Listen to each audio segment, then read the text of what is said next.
台灣人在想什麼啊？我在這裡過得還挺快樂的嘛，你讓我自己管自己行唄。但是就有一些壞分子嘛，我跟你沒關係，自己管自己管久了，就突然轉過身說，沒關了，蓋塞呢沒塞嘛，這叫歷史問題。漢學最厲害的就是他永遠能夠把一句明明是扭曲的意思，但是寫得很正向，表示两岸是誰要戰？他提了疑問句，意思就是说，那不就中國要來戰？但是两岸要不要戰，難道只是大陸單方面的問題嗎？ Ladies and gentlemen, welcome the host.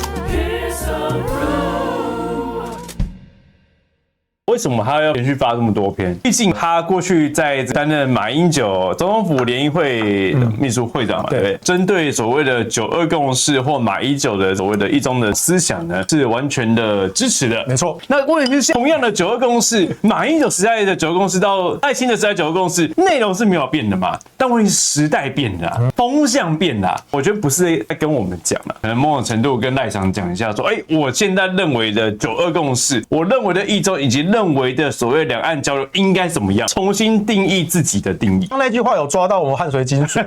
鄭麗文主席也沒有說我是為了兩岸統一然後去見習近平的，他就只是為了兩岸和平然後去建立協溝通管道嘛。所以他對於任何形式的兩岸對談都是為了統一，他的帽子就會往這邊戴嘛。各位同學非常認真。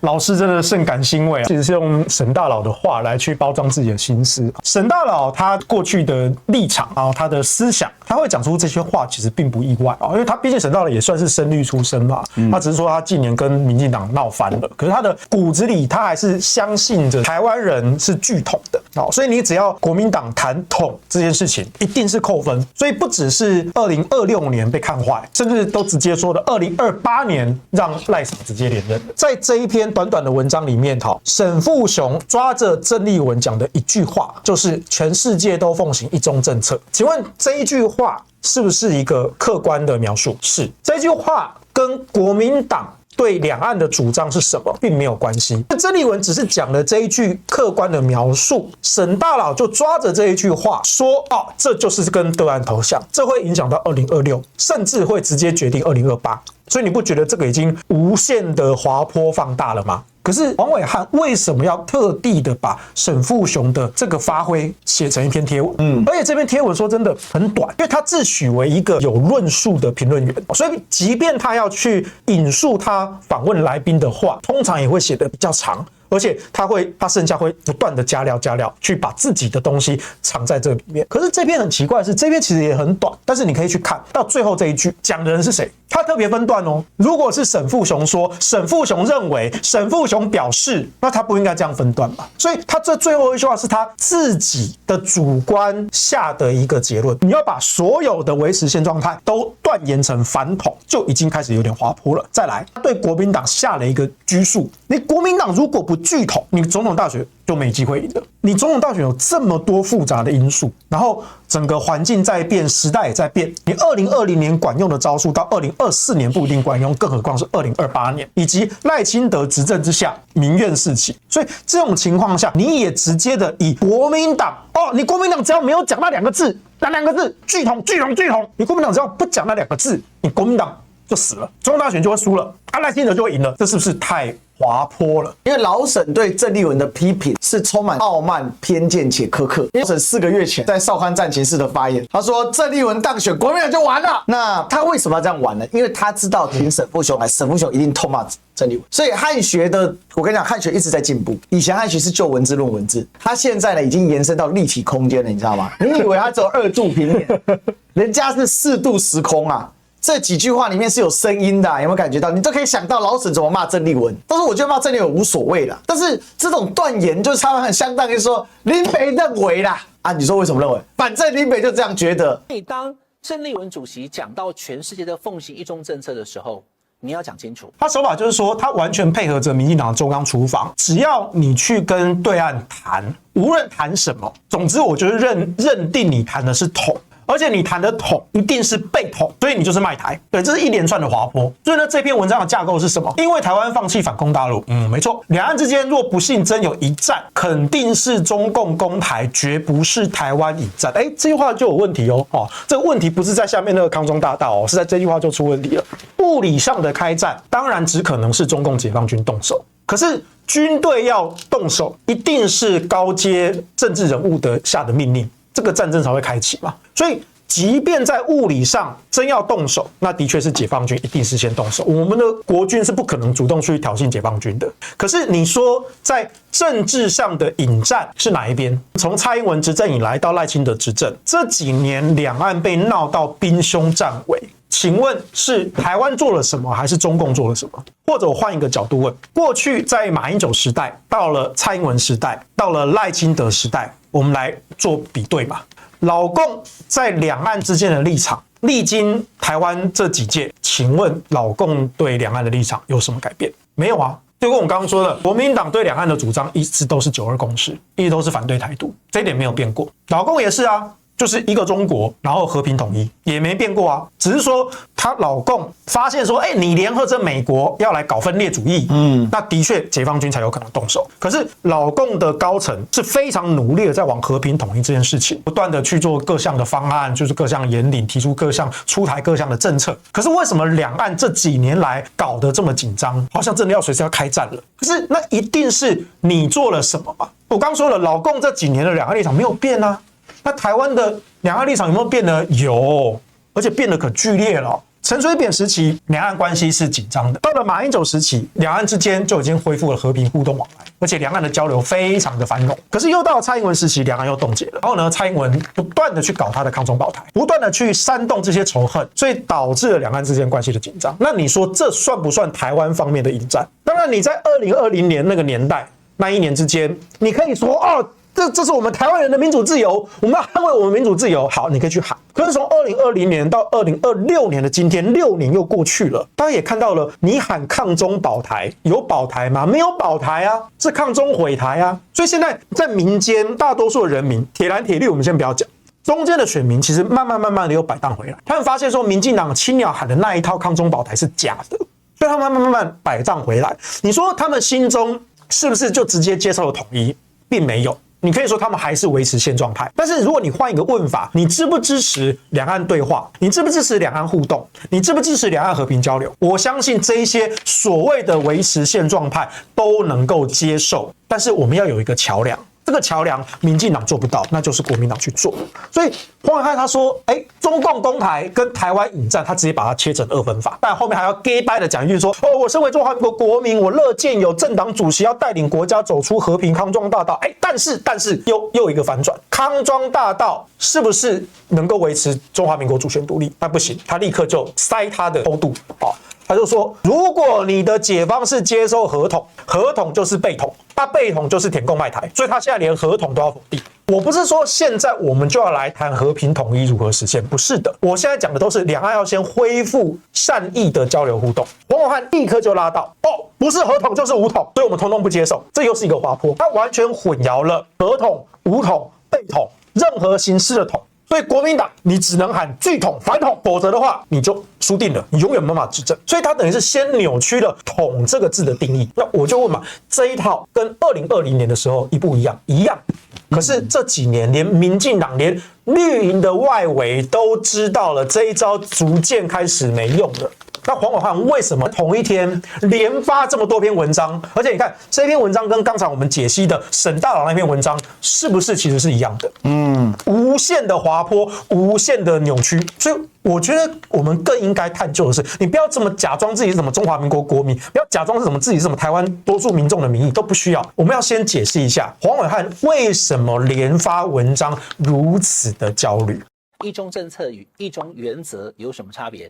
今天再跟大家複述一次。首先，對的部分是所謂的一中政策。一中政策指的是一中政策是全世界100多個國家，包括美國在內，都接受一中政策。你沒有聽錯，這點我也贊同啊。美國承認的中國是中華人民共和國，因為大家記得嘛，中美斷交，然後中美建交，前面那個是中華民國跟美國斷交，後面那個是美國跟中華人民共和國建交。這是歷史事實。可是什麼叫一中原則？一中原則是適用在這兩岸之間的關係。以中共的立場，他當然說這個中國是中華人民共和國，因為他不可能去否定自己的正當性嘛。對。那第三個叫台灣是中國的一部分，這也沒錯。就中共的官方立場，他們本體性來說，本來就是這個一件事情。可是中共有沒有說過，當我們兩岸之間在對談的時候，我們互不稱國與國，對不對？這是一個政府對政府之間的。之前我們是這個互不承認到互不否認，那接下來是不是要進展到互相承認對岸政府，对不对？你看我們交流往來了這麼多年，你要說对方政府完全不存在啊，这個也是自欺欺人啦。哦，但只是說在國家上，我們當然說這是一個中國。那至於這個中國是哪個中國，以及由哪個政府去代表，是 ROC 政府還是 PRC 政府？這個我們可以談，這是老共的立場，而且這也是國民黨的立場。在9·2共識之下，我們是都可以談的。我們先擱置由哪一方去代表中国，這個中國是哪個中國？我現在不跟你爭。中共可以對外說世界上只有一個中國，這個中國是中華人民共和國。好，中共可以去講。那我們中華民國呢，也可以跟我們的邦交國去講說，這個中國是中华人民國。好，但是那是对第三國家，我們兩岸之間就互不稱國與國了，它只有政府跟政府的問題。那以中華民國的立場來說，注意聽哦，以中華民國的立場來說，請問台灣是不是中國的一部分？是啊，因為中華民國就是代表中國啊，所以在中華民國有效治理的範圍在哪裡？台澎金馬，現在啦，有效治理的範圍是台澎金馬，所以台灣是中華民國的一部分，台灣就是中國的一部分，也沒有錯。那這個就是所謂的各表，對，一中各表。所以黃暐瀚這邊惡毒的地方在哪裡？他把兩個東西縫合在一起。所有研究兩岸論述的學者，大家都知道一中政策，大家也都知道一中原則，可是我之前哪怕是綠營的學者，我都沒有看過他如此的把一中政策跟一中原則混在一起。他如果這樣縫，他推導出了另外一個結論，就是台灣不是中華民國的一部分。那請問這個怎麼聽起來有點耳熟啊？這不就是解殖派的主張嗎？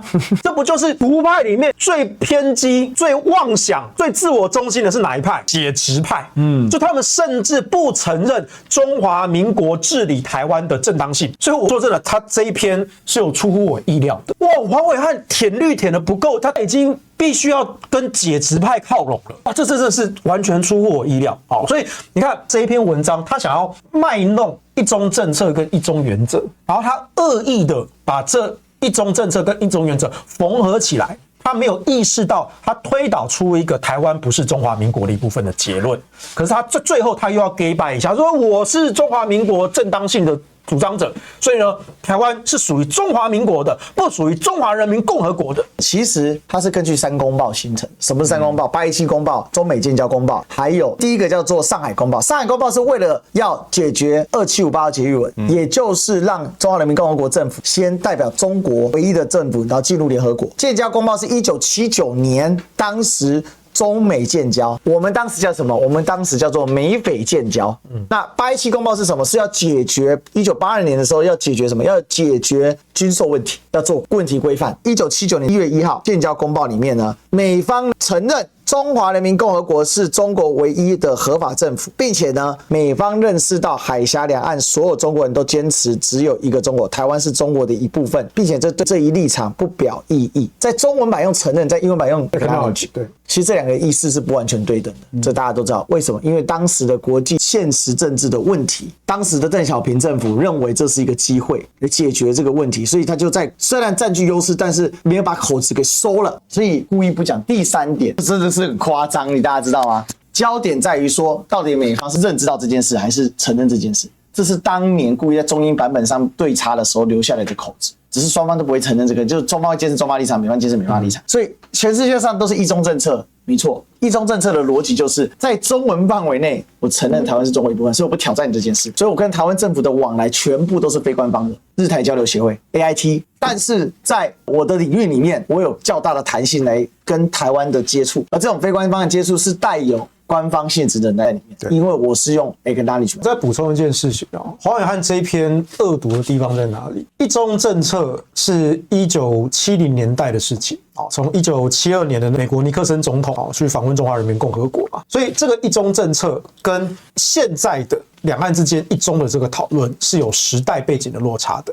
那事實上在比如說在兩蔣的時代，那個時候我們也主張一個中國啊，我們也主張世界上只有一個中國，這個中國是中華民國。那當然到李登輝的後期，到陳水扁政府，他們就不承認這件事情了。事實上他們心底認為台灣根本就不是中華民國，所以台灣在他們心中也不是中國的一部分，這個中国就只能是中华人民共和国。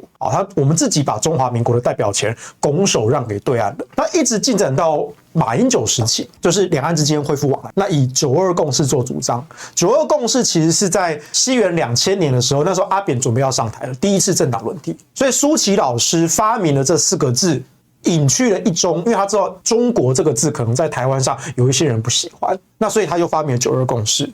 當然那時候陳水扁政府並沒有採納，可是到了馬英九在選總統的時候，後來也當選了，所以馬英九政府8年任內就是憑借着9·22共識去擱置中國代表權的爭議，也得到了中共政府的認同。所以對岸只要談到兩岸交流，他一定先問你一件事情：承不承認9·22共識？对不对？我沒有逼你一定要講一個中國，我沒有要逼你講這件事。我們都知道擱置中國代表權的爭議，所以在這件事情上，你黃暐瀚既然要講一中政策，講一中原則，那你既用了不可扭曲的手法，你甚至還刻意的抹紅馬英九當時的那個立場。我再講一次，黄暐瀚你當年是跑馬英九總統府路線的，你是總統府記者聯誼會的會長。你自稱跟馬總統是好朋友，你怎麼會不知道馬英九總統的兩岸主張呢？你怎麼會不知道馬總統主張的9·22共識、一中各表是怎麼解釋的？你怎麼可能不知道呢？你都知道，可是你為什麼會選擇在馬英九總統卸任多年後，民進黨執政多年後的今天，你選擇去扭曲了9·22共識，扭曲了一中原則，扭曲了一中政策，甚至你向解職派靠攏。你要說的就是台灣不是中華民國的一部分，然後還在那邊假惺惺說台灣屬於中華民國。你的邏輯自己打自己，你的做人也完全的失敗。但我並不期待，或者是这是希望發生戰爭，不戰爭是最好。比如說，在學校同學吵架，我一直罵你，對不對？一大堆髒話，一直對你罵髒話，然後你終於忍不住被我罵到發脾氣了，你動手打我了，然後我就老師，你看都是他動暴力啊，我好無辜，我莫名其妙就被他打了。你怎麼不說你一直先挑釁人家，一直辱罵人家髒話？語言暴力跟物理暴力都是暴力啊！所以在最後這一段，他說什麼？我雖支持軍備，但同樣期待兩岸不戰。好，廢話。如何在堅持中華民國主權獨立、維護台澎金馬民主自由？我覺得他已經重複了這2句口號了。好，以我們對他的了解，他一定覺得這2句 slogan 酷斃了。人叫解放軍放棄對台動武啊，這個高難度、高智慧，我滿心期待。這句話很明顯就是反話嘛，他就是看衰國民黨鄭麗文力做被搞嘛。那問題是這件事情也不是鄭麗文能做的啊，鄭麗文就是個在野黨黨主席啊。你要堅持中華民國主權獨立，維護台澎金馬民主自由，請問這2件事情是誰要去做的？是執政黨要去做的，是中央政府要去做的，是現在是賴清德要去做的。那你做得到嗎？你們甚至連中華民国主權都不承認的，你們甚至連台澎金馬的民主自由都不給我們，所以我們只有一個虛假的民主。所以在這件事情上，你應該把這2句你自己想出來覺得很酷炫的口號，你要去拿去問賴清德啊！而且你看哦，這篇文章除了他把老蔣、小蔣到李登輝的這一段3個時期的主張抓出來以外，其實後面的這些到底兩岸開戰是誰動手的責任，跟上一篇是完全一樣的。你說這個叫自我抄襲嗎？那根據高虹安案的標準這個應該抓去關啊。但是呢，他重複的發這個文，意思也一模一樣。代表他處心積慮的一直想要反覆強調這件事情，反覆想要洗這件事情。那他的用意是什麼？邀功、推責任，推到老公身上，推到萬惡的共產黨身上，推到舔共的國民黨身上，但從來不去問民進黨執政的責任。換句話說，他給的前提就是說，你要維持中華民國主權獨立，你要維持自由，解放軍就不可能放棄武力犯台，除非你鄭麗文跪舔。所以他篤定的鄭麗文不可能去放棄這些東西，所以導致一定會產生這種解放軍不放棄武力犯台的想法。所以他這個給問號說，這個高難度、高智慧，我滿心期待，看起來好像期待鄭麗文，但其實整句話的最後核心，用他漢學正反合邏輯，回過頭來就是說，其實你要兩岸不戰，和談談是沒有用的，談判是沒有用的，政習會是沒有用的。